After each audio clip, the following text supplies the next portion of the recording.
Hello YouTube, I just wanted to make a quick video on how to use a microwave. Because believe it or not, there's still some people out there that don't know how to use it, and they're way too embarrassed to ask anybody. So, the first step, if you're going to use a microwave, is you got to figure out what you want to cook.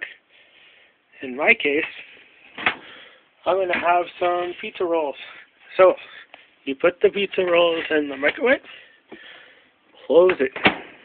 Make sure it's completely closed, otherwise the microwave won't start. Look down here. Every microwave's a little bit different, but this one, you press time, type in your time. So if you want 5 minutes, it's 500, okay? And then start. Okay, so I just pressed stop real quick because I want to show you something. No, let's say you want to defrost something. So you would clear it, time 500, and then you would press power control.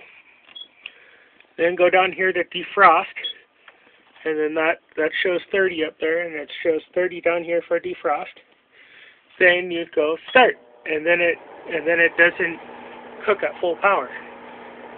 So in my case, I'm cooking Tostitos rolls, so I'm gonna just type in the 5 minutes, press start, and then it'll go at full power. That is how to use a microwave.